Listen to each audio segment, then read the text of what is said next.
Government says it has not abandoned the findings of the Constitutional Review Commission following concerns by civil society organizations that the monies invested in the national project have gone waste. It will be recalled that the late President Mills inaugurated in January 2010 a 10-member Constitutional Review Commission to ascertain from the people of Ghana their views on the operations of the 1992 Constitution and in particular the strengths and weaknesses of the Constitution. The Commission, which was to make recommendations to government for considerations and provide a draft bill for possible amendment of the 1992 Constitution, submitted its report to government on December 20, 2011. Since then, successive governments have failed to implement the Commission's recommendations. Panelists at a national dialogue on Ghana's constitutional review and recommendations in Accra on Wednesday have been speaking about the reluctance by successive governments to implement the Commission's findings. H. Kwesi Prempeh is Executive Director of Governance Think Tank Center for Democratic Development. I have no problem. As a technocrat, I don't have any objection with anything in the Constitutional Review report, very little probably.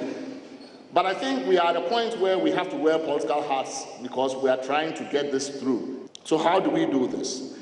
I think it would be good to sequence and prioritize the reforms, right? To sequence and prioritize the reform. There's a natural division of the reforms into entrenched and non-entrenched provisions. Entrenched provisions, we have to go to a referendum. Like I said, we need to work through the logistics of that. How do we process that with 40-plus proposals to amend? Right? It's difficult to make an excuse for not going along with the entrenched clauses because they say, well, it's impracticable. How do we do this? We can't do 90. But it is not as easy, right, to come up with an excuse for why you are not going forward with non-entrenched provisions that only require you two parties or as many parties are in Parliament to cooperate and pass the bill by supermajority, right? So let's, I think, start with the non-entrenched clause. It will build confidence between the parties.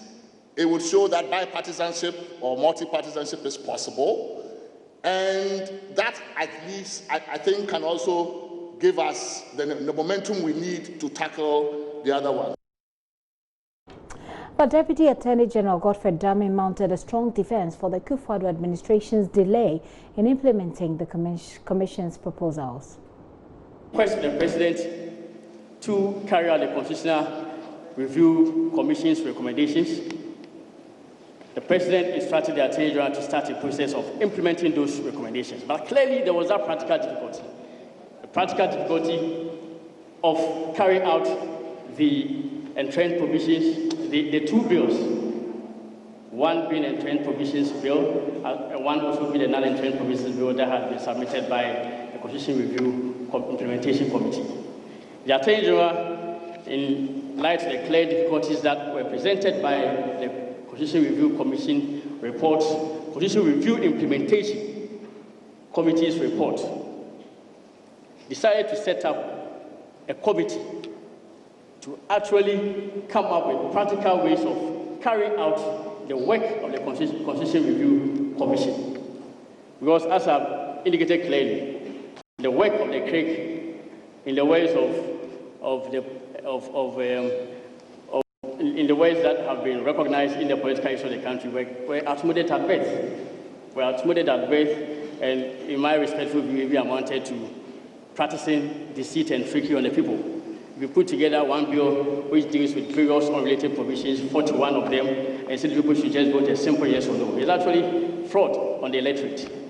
So that CRIC work, with all respect, was a non-starter right from the beginning, and clearly the Attorney General justified in jettisoning same.